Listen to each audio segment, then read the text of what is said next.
पहलगाम हमले को अंजाम देने वाले आतंकवादियों को सबक सिखाया जाएगा।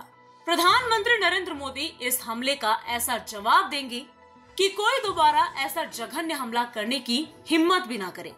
कल दिल्ली में पीएमपी के नए बस अड्डे का लोकार्पण कार्यक्रम में अजित पवार ने ऐसा कहा, हम 230 करोड़ रुपए की लागत से 500 टाटा बसें खरीदने जा रहे हैं। पीएमआरडी ने इसके लिए पीएमपीएमएल को धनराशि उपलब्ध कराई है।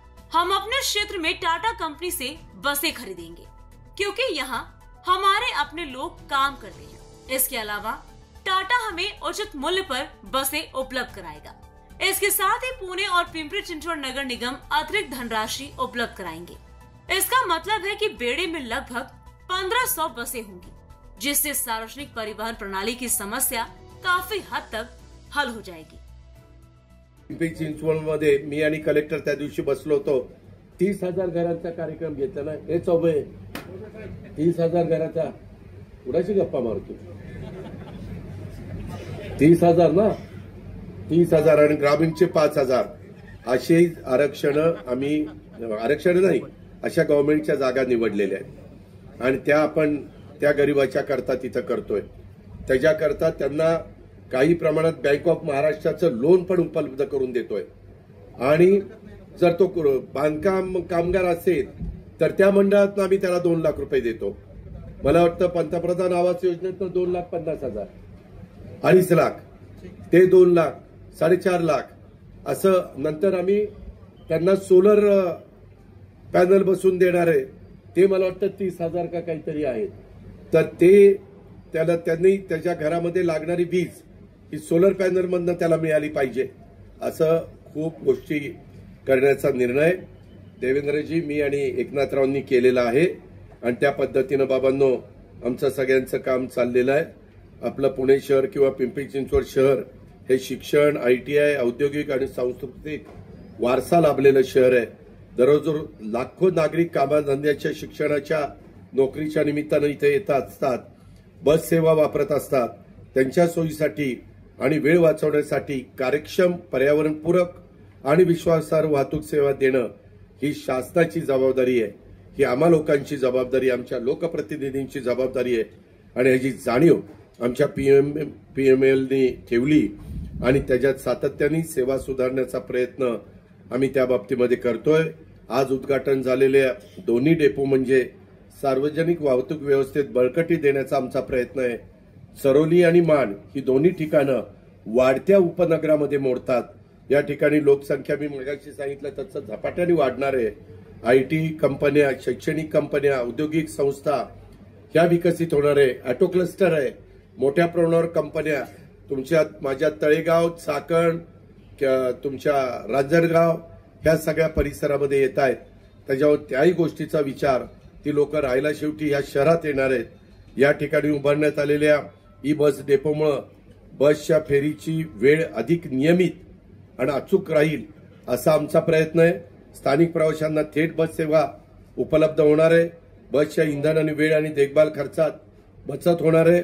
प्रवाशांच्या दैनंदिन प्रवासात सुसूत्रता आणि सुटसुटीतपणा हा आणण्याचा आमचा प्रयत्न आहे।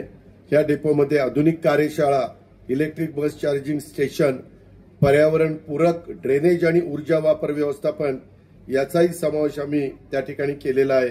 पंतप्रधानांनी अमृत भारत स्टेशन योजनेअंतर्गत महाराष्ट्रातल्या 132 रेल्वे स्थानकांचा समावेश केला। या योजनेद्वारे देशभरातल्या महत्वाच्या रेल्वे स्थानकांचं देखील अनुकरण आपण करतोय। जिल्ह्यात तळेगाव, चाकण, शिक्रापूर परवाच्याच कॅबिनेटला आणि तळेगाव ते चाकण हा 4 पदरी उन्नत मार्ग हा पण आम्ही समांतर 4 पदरी रस्ता आणि चाकण ते शिक्रापूर मार्गात 6 पदरी रस्ता विकसित करण्यात येणार आहे।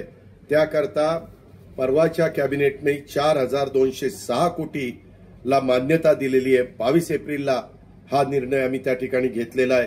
मी वरचेवर तुम्हाला भेटत नसेल किंवा माझे लोकप्रतिनिधी भेटत नसतील, पण मुंबईमध्ये बसून, पुण्यामध्ये बसून जिथं निर्णय घ्यायचे तिथं माझ्या पिंपरी चिंचवडकरांची सोय व्हावी, माझ्या पुणे जिल्ह्यातल्या जनतेची सोय व्हावी, माझ्या पुणे शहरातल्या नागरिकांची सोय व्हावी, त्याकरता तुमचा पालकमंत्री या नात्याने माझा सतत प्रयत्न चालू आहे आणि बाह्य वळण असेल, इतर सगळ्या वाहतुकीची कोंडी सोडवण्याचा प्रश्न असेल, या सगळ्या गोष्टी आम्ही करतोय.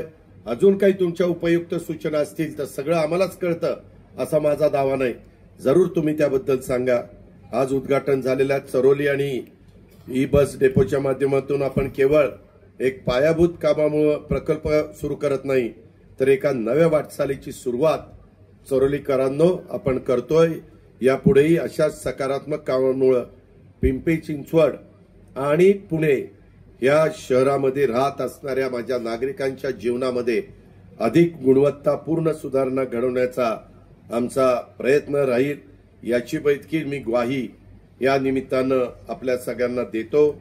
आणि बरेच दिवस आमच्या सगळ्यांचा एक विचार होता की हे काम लवकर मार्गी लावायचं.